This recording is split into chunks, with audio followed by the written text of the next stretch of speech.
SIUE.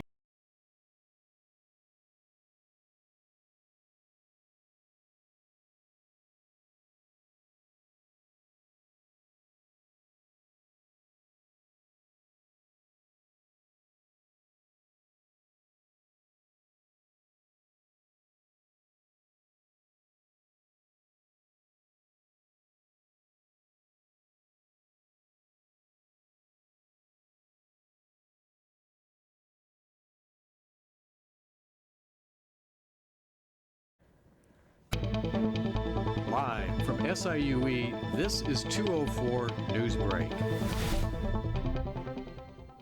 Hello and welcome to 204 News Break. I'm Jasmine. And I'm Madeline. We'll have the news from around the world and here on the campus of Southern Illinois University Edwardsville in just a minute. But first, let's check in with Keith in the Weather Center for a quick weather update.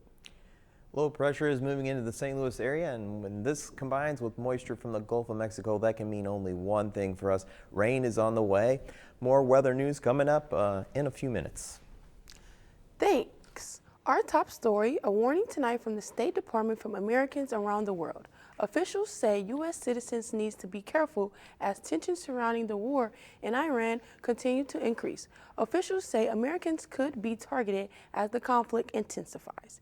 President Trump has issued an ultimatum to Iran to open up key oil shipping routes in the Persian Gulf.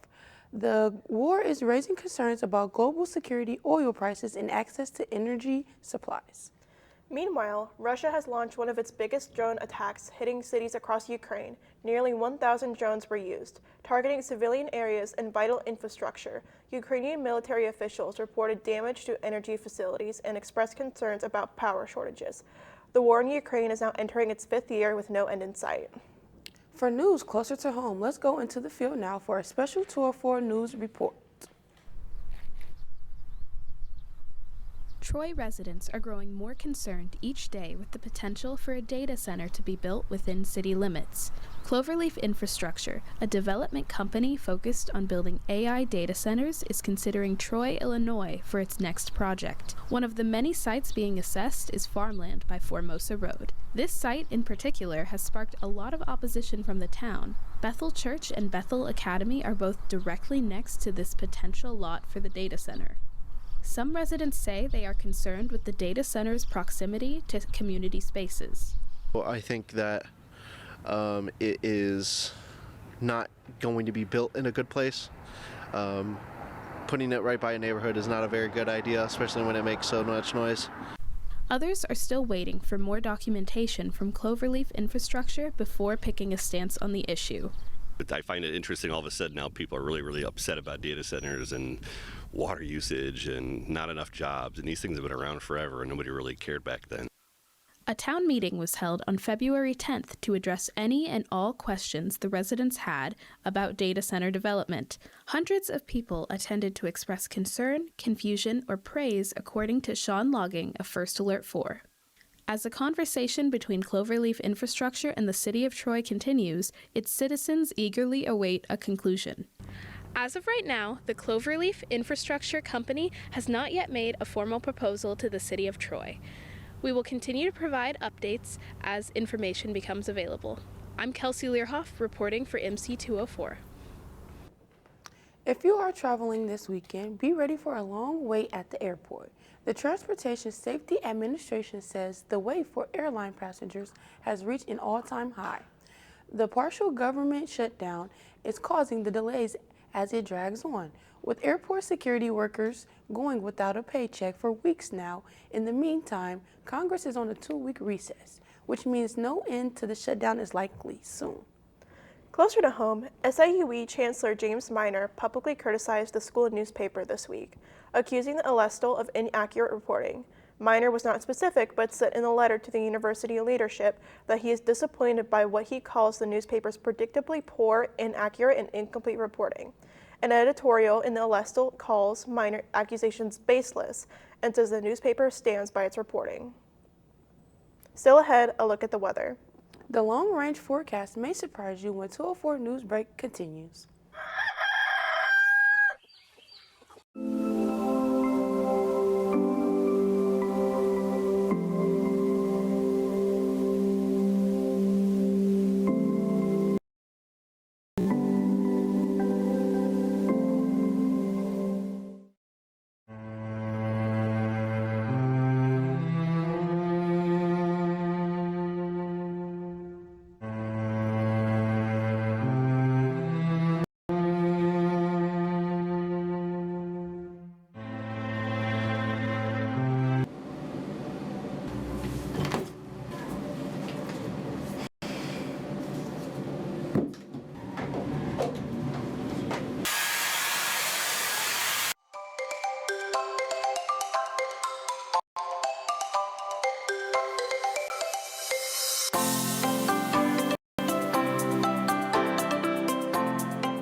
Welcome back. After a warm fall in the Midwest, weather forecasters say we might have more of the same this winter. To find out, let's go back to the Weather Center where Keith has the details. Looks like we need to get ready for an unusual weather, and by that I mean unusually warm and rainy. Experts at the National Oceanic and Atmospheric Administration anticipate a less severe winter with reduced snowfall and increased rainfall in most of the U.S. They say the impact of El Nino as well as the effect of climate change are contributing to this altered winter outlook. So, warmer weather is on the horizon. Back to you. Thanks, Keith. The Illinois Attorney General has accused an Edwardsville Thai food restaurant owner of tax evasion. 54-year-old Saram Puravat faces charges of filing false tax returns to avoid paying more than $100,000 in sales tax. Puravat, who owns the popular Thai restaurant, was indicted on 2 counts of theft of government property, in addition to 35 counts of filing false tax returns. Golfer Tiger Woods is also facing charges this week after a rollover crash near his Florida home. Police say Woods was attempting to pass a truck in a narrow road when his vehicle flipped. Woods and a passenger in his car were not hurt, but he was arrested on charges of drunk driving and refusing to submit to a blood test. Woods has been arrested previously in 2017 for driving under the influence of prescription drugs. Finally, our thoughts go out tonight to SIUE's Professor Manny Watts, who was recovering from a lightning strike on campus yesterday. When asked about his shocking experience, he responded, quote, "It really transformed my life. I'm a much more positive person now." Manny told reporters he plans to take charge of his life and shed light on the dangers of playing the trombone in thunderstorms. Watts says he's not only a great musician, but an excellent conductor as well. Well, that's it for 204 News Break. Hope your world is a better, less shocking, and safer place. We'll see you again tonight at 10. Good night, everyone.